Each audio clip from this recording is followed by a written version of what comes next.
Hey everybody, it's the Sal and Angelo podcast, episode 42. We've been doing this a year. We got our special guest Bill Burr here. Welcome, Bill Burr. Wasn't I one of your first guests? You're our first repeat guest. And what's great about that episode is that by the first 10 minutes, you just talk shit about our little setup.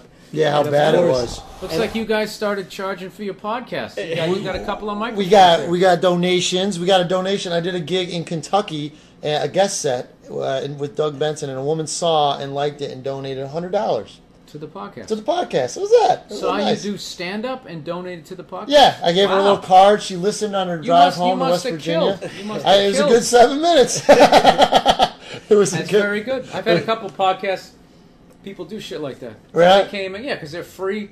A couple of people come up. Somebody got me a Bruins T-shirt that had Terry O'Reilly number on the back, which is cool. Because I'm not a big fan of wearing the names with the numbers on the back. But if it's somebody from my childhood, right, I don't those guys will always be gods. Right. But nowadays, it's just I wouldn't. Even if I'm a Patriots fan, I'd never get a Tom Brady jersey. Never?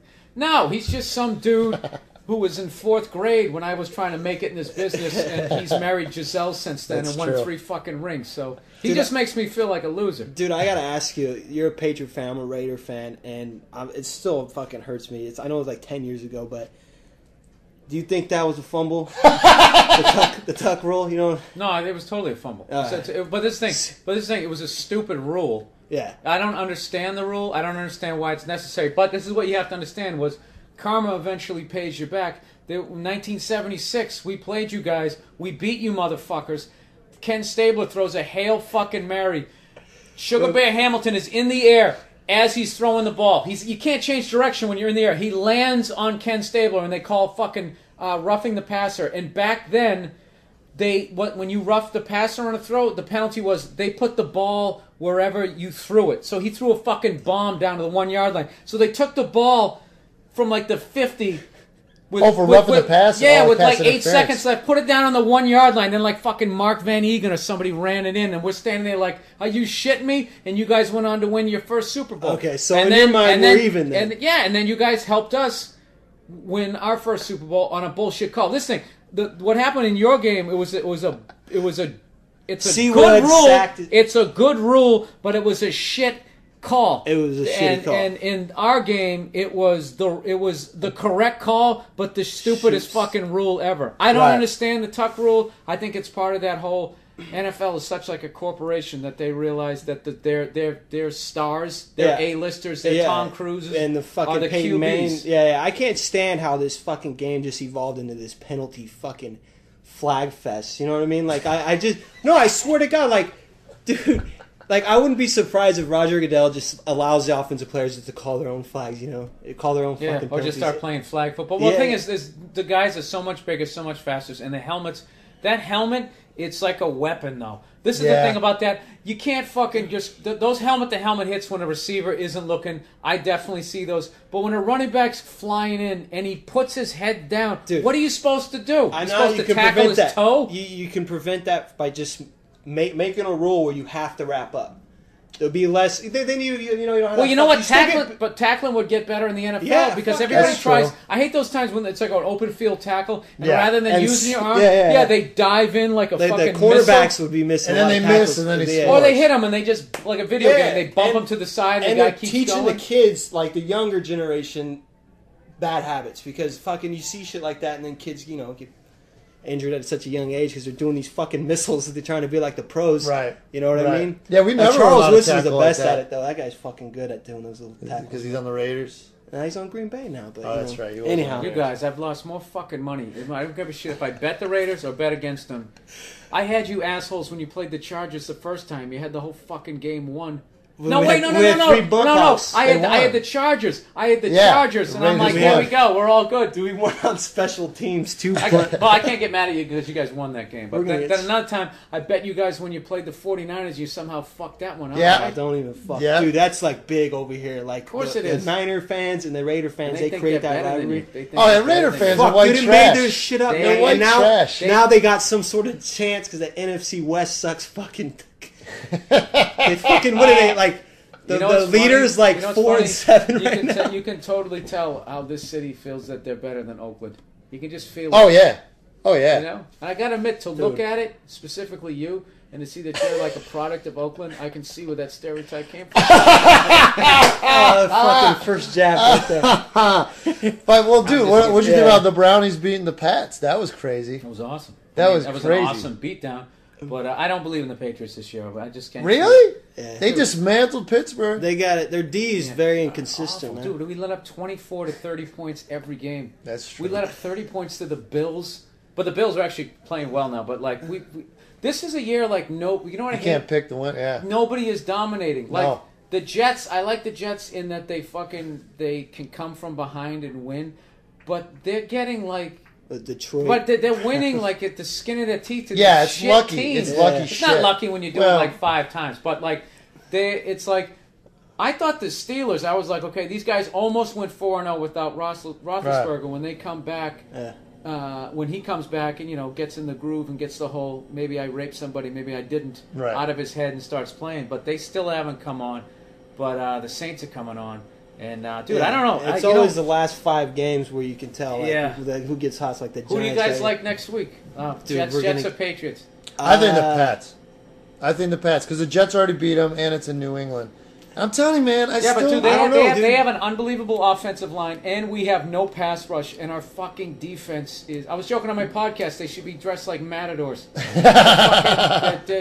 They just... The defense sucks, but I still don't trust the Jets' Sanchez. He's good, but he's not that good. You know the thing about Sanchez? He hasn't fucked up, but he hasn't really been tested. Right. He's standing behind the Great Wall of China there. It's if that guy...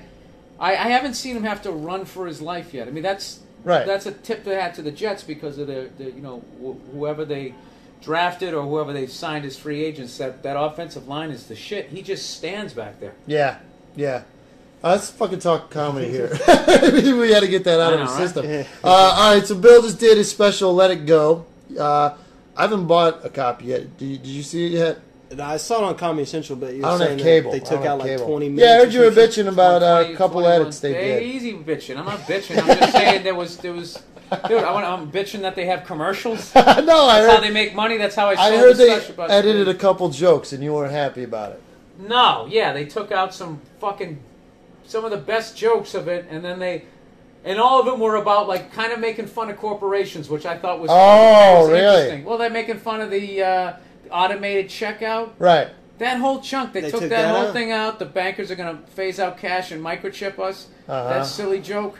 They took that out. But me thinking about killing myself on Thanksgiving. I mean, I figured out there's like, well, if he wants to hurt himself, that's okay. But don't mess with any of our scams. That's it. Don't you have Final Cut? You don't have Final Cut. I have Final with the DVD. But like once I sell it to Comedy Central, then they can do what they want. Yeah, then they're in charge. So you one of those guys where you're not ever happy with what you did? No, that's a very Fox News kind of way of like, they do that on like those kinds of shows where you're like, I got into the bathtub the other night and the water was too hot. So you're saying you don't like water. And considering Earth is 3/4 water, you don't like the planet Earth.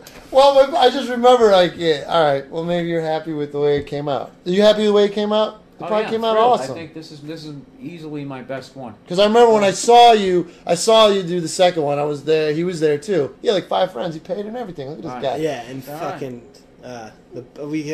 shit. What happened? Someone was talking or something? No. But part of what makes me laugh is like your facial expressions. We can clearly hear you, but we were like the second to the back row. Not because we were late, just because my dumbass fucking thought that. It was assigned seating. Little did I know that GA 46 meant general admission. So, and what sucked was that there was a line outside the Fillmore, and my friends were like, "Dude, why are they lining up, man? Fucking." I'm like, I don't know. It's assigned seating. Let's let them fucking sit out. Stand outside. Let's go get a bar. Let's go get a drink or whatnot. And then we get in there and we're friggin' in the back row, and my buddy's girlfriend wouldn't shut the hell up. So like she's talking 10 minutes. The people, I was embarrassed. I had to like lean over and tell her to shut up for him because he was just dating her, shit. Too scared to do it. But I just downloaded the iTunes, and what I liked about you got three specials. You got the Why Do I Do This, Let It Go, and then your what was it? CD? Half hour, yeah. Or the on iTunes. No, I have Emotionally Unavailable. Yeah. Yeah. So my question for you is that Like if I only had $10 on iTunes and you were to like come up with like a Bill Burr's greatest hits, like would be like the top bits that you like go back to, and like I don't know, do you ever wish like that was a fun bit and you can go back to it, or you just kind of just put it in the? No, I definitely have favorite bits I did. That on the CD one, that I'll Let Go of My Neck, the rednecks going to war. Yeah, those were fun jokes. Yeah. The half-hour special going to Harlem, obviously. Yeah. I don't really watch them. Do you ever go back and do them ever? No, you know what? Somebody requested the Punch in the Muffins one, and I just decided to do it. It was the most bizarre thing ever. You ever just have a bit fall out of your mouth you haven't said in a year, and it's almost like you're watching your lips, like who's talking, like someone's got their hand in your back, like you're a fucking puppet. And I was trying to remember how to do, but the weird thing is, like I did the joke for like 2 years. Yeah.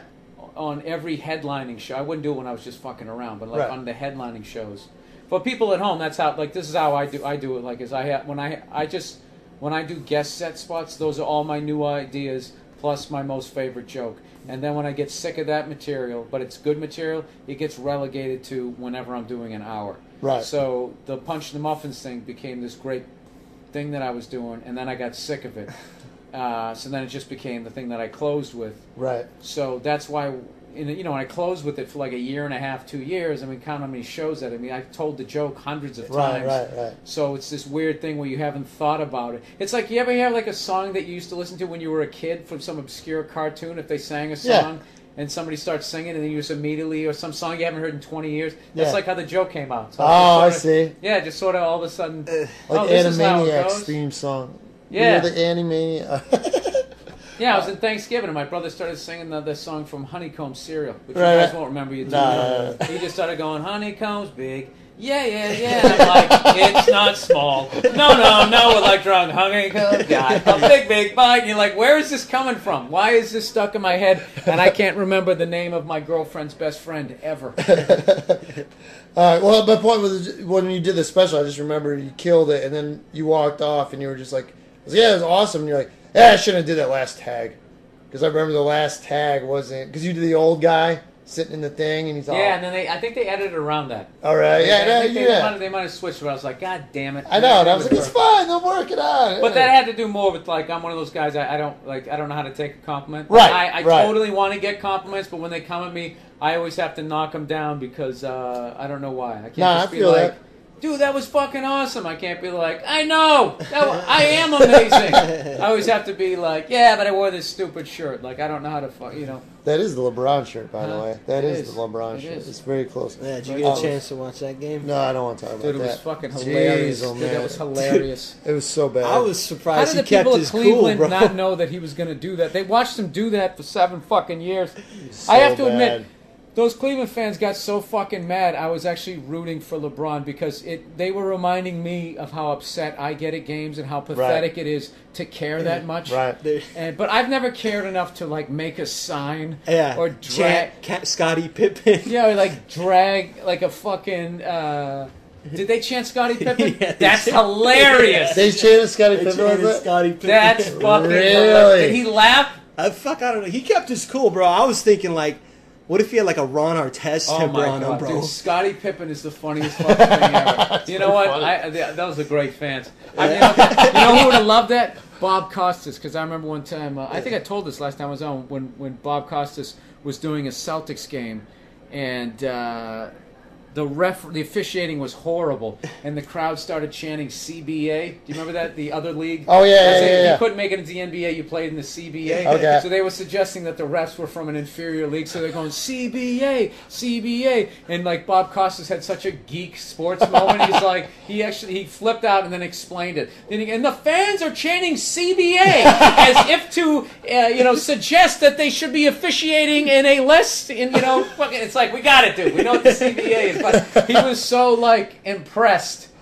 I'm telling you, that says a lot about those sports fans. Oh, yeah. That like if you chance there's been I'm trying to think of some of anybody can go asshole. Yeah. Oh, Scottie Pippen. That's pretty original. Great. That's good. That's fucking I'm proud. I didn't know they did that. I knew the asshole. They were doing asshole when he did the fucking. ESPN even advertised it on the little bottom line. That's that was funny. one of the things that they were chanting. That's funny. Yeah.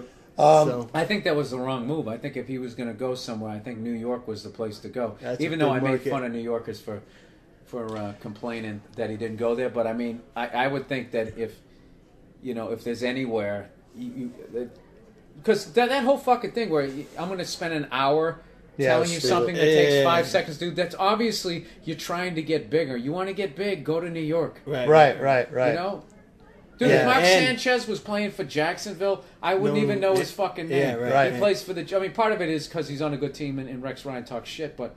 who had the most money out of those 3 teams, though? Didn't he get less than what... Who offered him the they most ended money? up... There was a deal, though, like he got less, but Cleveland ended up covering it in trade or some shit. You know, I didn't like when Kobe said that he wouldn't have done it. And it was just like... Right, like, how do you know? Yeah. Oh, it was also like, dude, you don't have to do it. You play for the Lakers. They brought you Shaq, Dennis Rodman, Phil Jackson, Robert Horry, fucking Pau Gasol, Karl Malone, the fucking Gary Payton. They've done nothing but bring you big-time free agents. What he did, he just went to a team that does that. Right. Stop. That was such a fucking bullshit move. It's like, really, Kobe, you'd stay in Cleveland with guys who can't get past the fucking old-ass Celtics? Come on. Yeah, that was, it wasn't so much that he did. He almost left when they were, either Shaq goes or I go. Right. Yeah, he did. He did almost leave. There was that big split, and they went with Kobe, dude. Yeah, but I still think it was stupid to go there because they've already won. And it was... He looks like, if you bring him help, that's different than if he goes... But I really think no one wanted to go to Cleveland, dude. I think he tried to get Bosch, and Bosch was like, I ain't going to Cleveland. Yeah, and this is the thing. All those fucking people in the stands who are bitching that he left Cleveland, how many of those people in the stands live in downtown Cleveland? Right. It's a fucking... I'm telling you, it's like a functional Detroit. Right. I went down there, dude. I had a cell phone, Verizon. I had some sort of fucking problem. I tried... There was no Verizon location. There was this weird-ass fucking... poor excuse for a mall that was in this giant, like, Art Deco looking building. Yeah, Tower City, like some old guy tycoon. H.G. Wells here, see? That's what it is. That's what it looks like, right? And there's just this little, like, those Apple Cart, and it said Verizon on this umbrella, and they had, like, if you wanted to get, like, a cover for your phone, they just had that bullshit. And I needed, like, a new battery. I needed something significant. In a major city, they had 0 locations. Wow. They had no grocery stores. Wow. They had nothing. I actually did a bit that week. I was like, LeBron James left Cleveland at the age of 25 for Florida. I was like, what an idiot. I was like, I left at the age of 23. Is it? Yeah. What would you say it's similar to, like a San Jose? Because that's kind of it's very... So it's San Jose is oddly a dangerous place to go. You wouldn't think so, but... It is. It is. Very... There's been, like, shootings outside that club, dude. Yeah, somebody died there. Yeah. Like, and a cop did it. Yeah, cop did it. And they were filming it, and then the cops came and took all the shit. They took all the cameras and everything.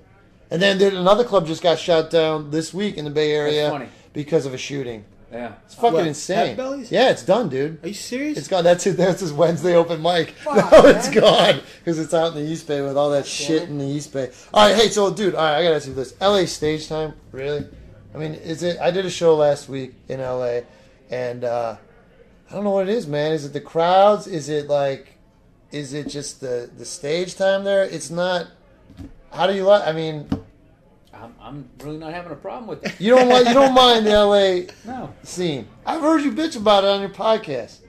Well, I mean, I bitch about everything. Like, people think I hate the Jets way more than I really do, just because it's the podcast. It's like if I sit there and talk about the Jets the way I do here. I mean, who's that going to be? Like, if I'm going to delve into sports, I still have to make it funny for people who don't give a fuck about sports. So if I'm talking about the LA scene, it's like, every scene's annoying after a while if you're there. But I mean, what is your complaint? You think the crowds are crowds are definitely different. Like San Francisco, they can get a little PC here. They can get a little PC here.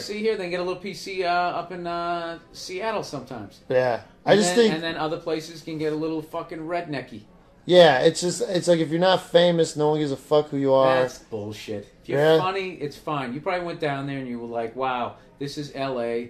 Right. This is going to be different. How is this going to be different? You probably got in your head a little bit. I did that. Yeah. Yeah. And then all of a sudden you're on your heels a little bit and you don't get as much laughs. then you feel bad, and then you go, this fucking time. Well, I just know. I mean, I did a set with Greg Barron came up. He just said afterwards, and he's just like, "What the fuck's wrong with this crowd, man?" I was like, "I don't know, dude. I knew." It could have been the crowd. Yeah, it was like a tighter crowd, but it's so hard to get stage time down there for guys like us too, because not you, but like guys like us, because like Dude, it's all who you know. No, it's. Yeah, well, there's a zillion guys. It's like it's like you're an ant and you show up at an ant farm and you want to be special. It's like, so there's two ways to do in LA. It's either you go there when you're really fucking young, and you put on a silly hat and maybe they'll fucking notice you because you're so young, they'll try to develop you. And then the other way is you get a little momentum. And then you go. And then, you try to pole vault your way into the club. And but those clubs, though, they don't make or break you. I mean, it's really, especially now, the way the business is, it's like, you two could sit around right now and come up with the fucking show idea, shoot it yourself, put it on the internet, and someone in LA can see it living here. So it's a weird, I don't know, it's this weird thing where artists have way more power, but like, there's so many people, now there's like fucking 300 zillion people's hands in the pie now. There's there's 500 channels, there's the entire internet, there's video games, there's DVDs, there's some people actually still read books. Yeah. Trying to get people to fucking notice you at this point is... there's a lot of options. So you spent like 10 years in New York, then you made your move over to LA. Are you getting any love as far as like pilots or anything like that? You just did a pilot with Kevin Hart, right? And they're going to make a decision on that in January, so we'll see. Wow. The whole premise about it. Can you talk about it? Or is it how do I describe the show? It's basically, we're playing enhanced versions of our personality. I'm still Bill Burr and he's still Kevin Hart in the show. We're both comedians, but it's not really about doing stand-up. That's just like background. It's about these two guys who are friends living in LA trying to make it. But it's more the bullshit of our lives. You're not living together or no? No, we're not going to literally do like no. He's married. Yeah. And he's dealing with the bullshit of being married. I'm a fucking commitment phobe, and we just ramp up different aspects. But I'm hoping, I mean, the pilot is I think it's really funny, and there's a lot further. For a pilot, I think it's really funny because I've seen like the Seinfeld pilot. You just it's rough. It's rough because you're figuring out the characters. So we kind of have the advantage that we're just playing enhanced versions of ourselves. So and plus, we had some really good guys like Bruce McCulloch from Kids in the Hall. Yeah, was the writer creator. He kind of. Oh, so he wrote it and then he casted you. No. Me and Kev just would show up telling him stories about our lives, and he would just sit there listening, laughing, and then he just. Oh, wow. Just sort of pick and choose, and then, it was really cool. Oh, that's really cool. That's totally like the artist thing. It's just like... Yeah, no. That guy is one of the funniest dudes I've ever met, and one of the best dudes.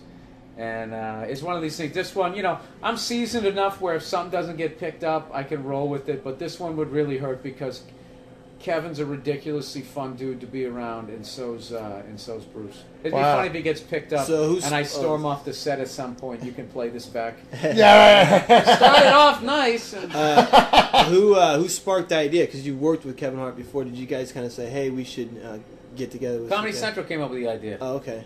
Me and Kev have done failed shows for them, and they said, "What if we glue them together?" So we've both been breaking each other's balls, going, I'm the reason this, if it gets picked up, I'm the reason.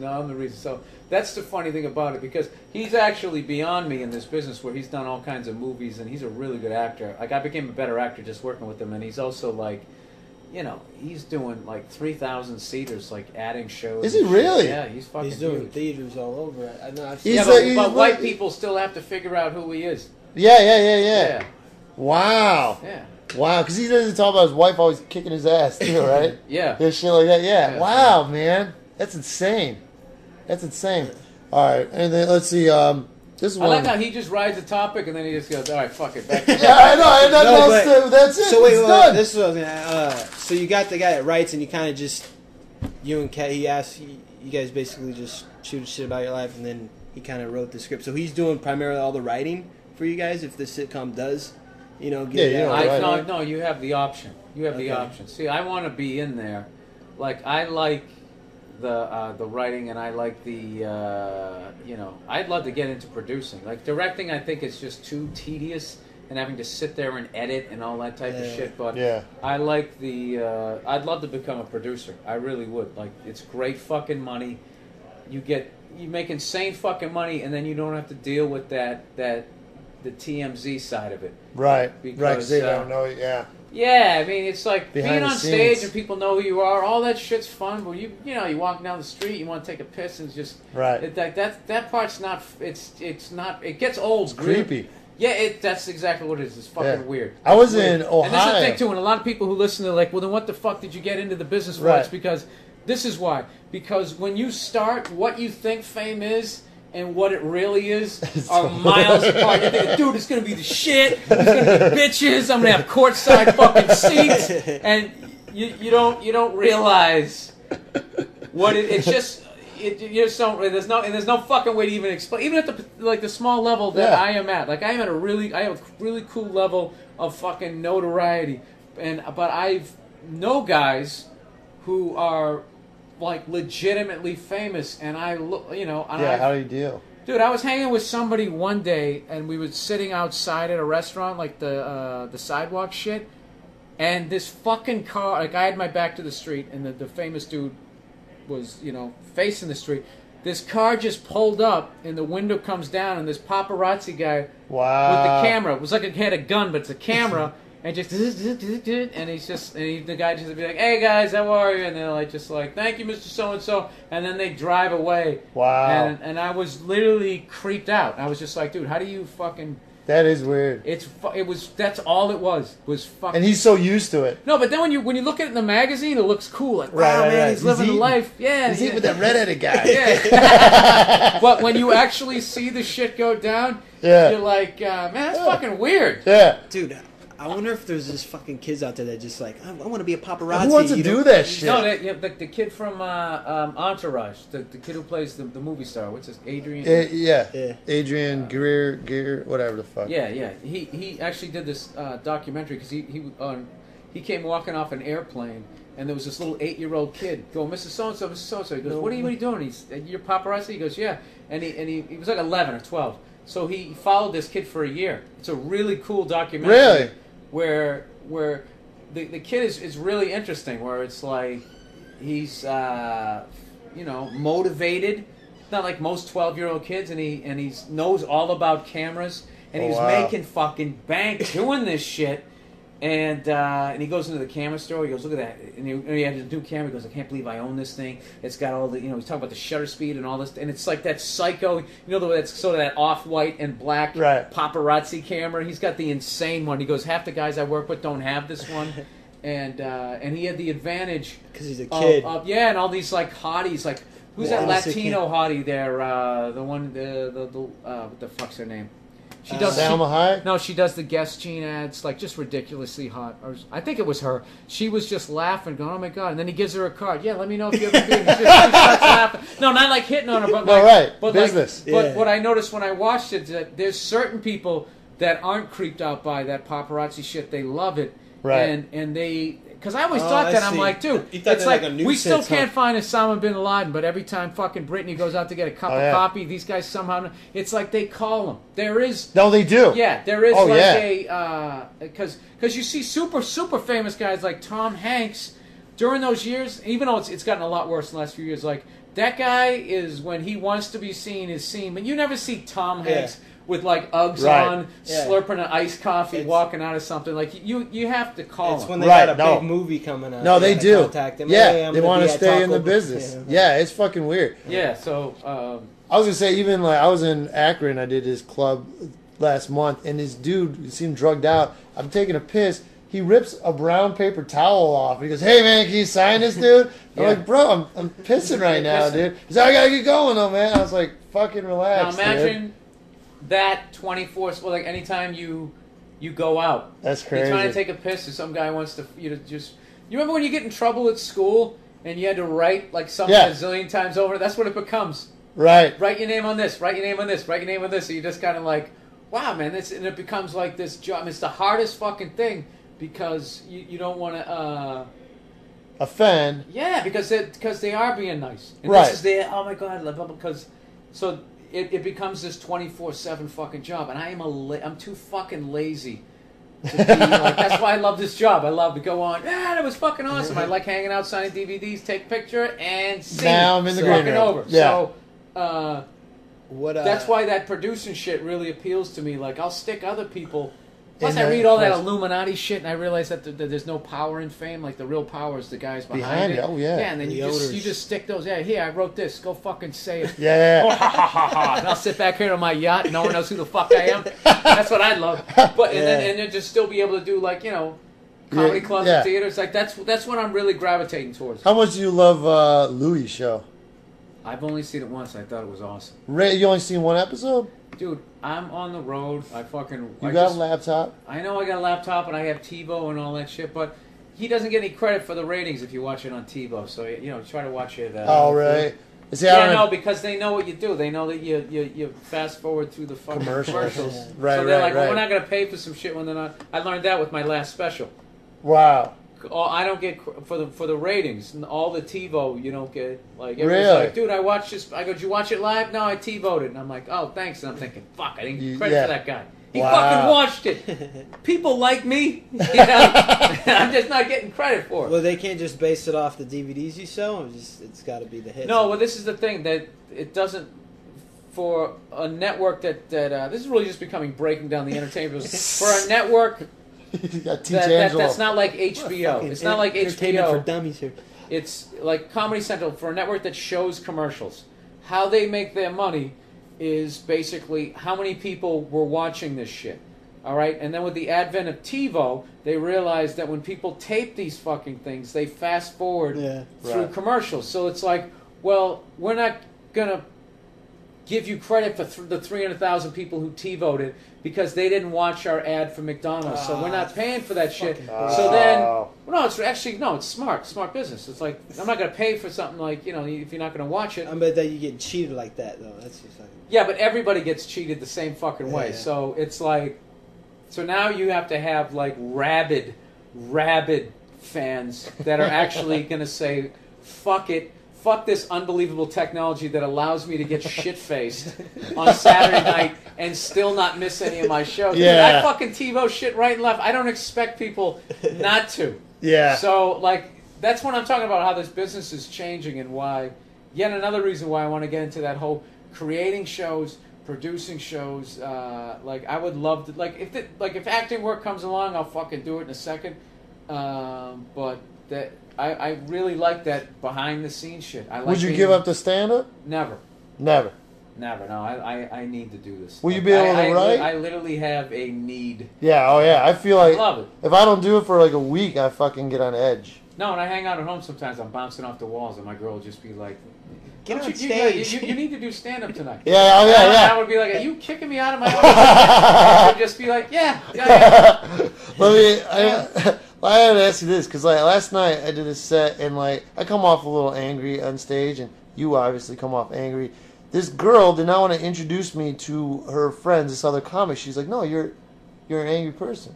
Yeah, isn't that the worst? And I'm like, dude, that's not. And even I had this roommate who just moved in with me since my lady moved out, and he thought I was gonna be this angry psycho because he's a comic too. Mm-hmm. And he said, "Whoa, you're really chill and cool." And I'm like, "Yeah, man, it's not like how do you? I don't know. I feel like it's their first impression." Yeah. I mean, if you're an angry psycho on stage, why wouldn't they think?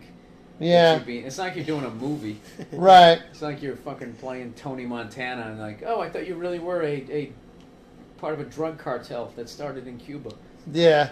But I just thought some people would know. There's a different. You want something funny about me? For as much as I do all this comedy shit, I'm really bad at picking up on sarcasm.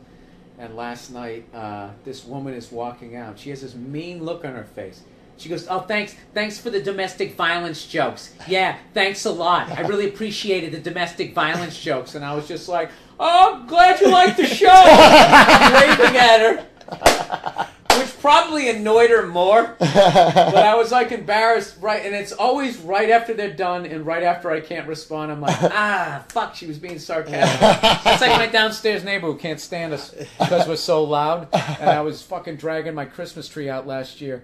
And he sticks his head out the door. He's like, "Beautiful morning, isn't it?" And I was like, oh, yeah. "Why, yes. Yes, it is. Why does he have that bizarre look on us?" And he closes the door. I was like, "Fuck, sarcasm. God damn it, I missed it."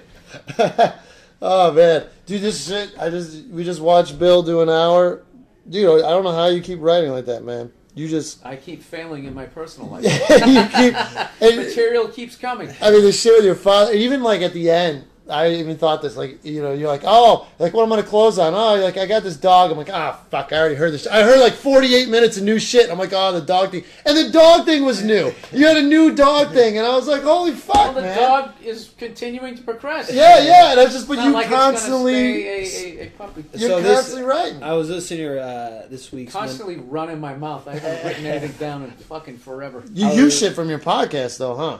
Some shit, if it strikes me as good enough to be on stage, or if it strikes me as like that'll be fun, and it was fun is a big part of my act. Like the jokes have to be fun to tell, or else you're gonna be miserable. And like there's nothing worse because my jokes are long. Right. That if I'm not enjoying it, it really feels like shoveling wet snow, and then I'm not having a good time. And then it affects the performance. Since the crowd's not having a good time, then what the fuck? So. If it just seems like it's gonna be something fun, and that dad thing, that Christ, you cooked the shit out of it. It's like, so true. That was like, I've been trying to do him on stage forever. I remember trying to get the balance of, you know, enough realness with enough humor, right? Because he's a great guy, and I also respect the fact that I decided to get in this business and he didn't. So it's really like a balancing act. I see what you're saying. So the line I forgot to do tonight this is how I let him off the hook for some of the crazier shit. It was like, I used to think he was an asshole, but then I started dating women, and after a while I was like, I think this guy's making some good points. It might not be the most healthiest way of expressing it. So then I'm showing myself bonus. So I'm really conscious of, I'll talk about my life. And, and my girl is cool with me talking about her. And there's been a few things that I've brought up. She's just like, don't talk about that. And wow. I respect that. Really? Yeah, I respect that. Because it's one of those, you have to, you can't just completely just start disrespecting everyone around you because you're a fucking comedian. Well, you knew I was a comedian. It's just like, because you're going to be lonely. You're going to be like, well, then fine. I'm not going to be fucking, if someone's a director, what if they filmed you all the time? It's like you're really invading their privacy. So I make sure that, I try to anyways. Like, she comes out and sees my act every once in a while. And when she sees it and...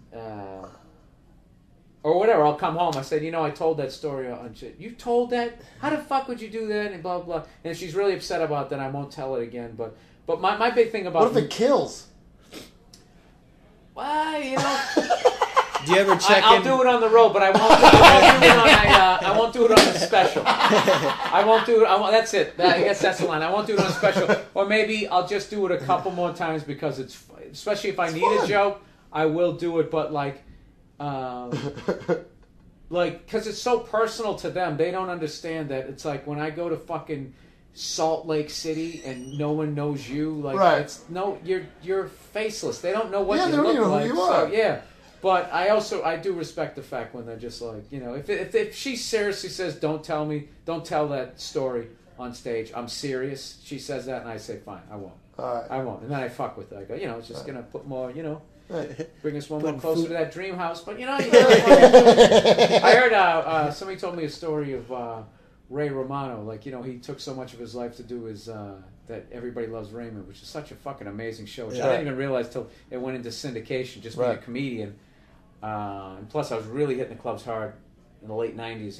When his show, early 2000s. Trying to get to where I'm at now, and but I remember his wife a couple times. Whenever she would give him a rough time about doing an episode about something about their life, his line, I guess, was, "Oh, go cry on a pile of cash." You would say that? I don't know. I mean, I heard that. That's funny. I should clarify that I didn't hear that from him. I just heard that from someone. I think that's fucking hilarious. Like, that is funny. I'd have to be honest. You know, if I was dating an actress and she was mining our life for comedy. Yeah. And, you know, we were sitting on $500 million at that point. Oh, yeah. What are you going to do? I would laugh. I would just be, Yeah. Did you see him? There was that movie.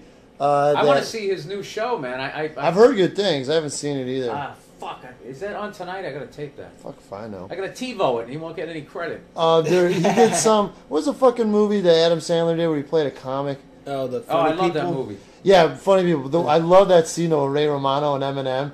And he goes, hey, who the fuck's that looking at me? And he goes, oh, that's Ray Romano. You know, I don't know fucking Ray Romano. He goes, hey, Ray, you want to fuck me in the ass? Is that what you want? And Ray's like looking at Seth Rogen. He's like, what do I say? He's like, say no. I was like, just you know what I liked the best on that? I liked when I forget who he was talking to, but when Adam Sandler was in bed on the phone and was making the person talk to him until he fell asleep. Yeah, he made Seth Rogen do that. How much did that hit home? Yeah, That's dude. half the reason why I fucking drink on the road, or I would go out. That's another reason why I kind of cut down the drinking on the road, because like all the cool people, all the decent, functional fucking people leave at the end of the show, and all you're left with are people in their 20s. Right. Who are doing the dumb shit you do in your 20s. Right. Which is fine if you're in your 20s, but when you're in your early 40s like me, it's not cool. You're left with them, and you're left with psychos in their 30s and 40s. Yeah. And you end up going out with these people. If you go out with people in the 20s, you just go into a club and feel like you're fucking as old as Santa Claus. Right. And then you quickly leave, or you hang out with people in the 30s and 40s, and then it just gets, somebody breaks out coke, and you're just like, all right, guys, I and then, you know what the worst thing ever is when somebody goes to you like, dude, I can't believe you're like hanging out with this guy. and you're like, wow, maybe I should have some sort of standard in my life. Yeah, maybe I am. Bill Burr's with us. Yeah, and then you start feeling like this fucking stuffed animal that they won at like a carnival. Like, look what I won. I got the 3 balls in the fucking apple basket. I remember one time we hung out after a show, and then this couple would hang out with you, and we went to the bar, and they're like, hey, maybe we get something to eat. And these people would not leave, so they kept following you around, and you're like, you know what, dude, just take me to my hotel. I'm like, yeah. That's cool. I remember these people wanted to go wherever you go, and you're right. They want to just, look what I got. I'm with him. We're not leaving. Yeah. We're not. Yeah. And all the fucking really, like, cool people that you'd want to shoot the shit with. Dude, I'm telling you, the DVD line is the same thing at the end. At the end, the first, 98% of people are cool. It's that last fucking 2%. Like, I want to be the last one to talk to them. Yeah, because they got plans like, I fucking they got that crazy look on their face. Yeah.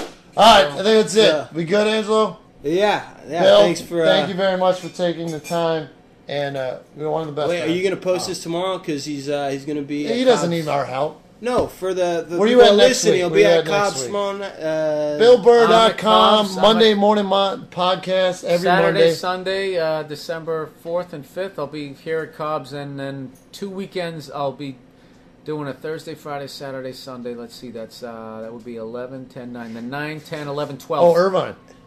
No, it's Brea. Oh, Brea. Brea, yeah, I'll be at Brea.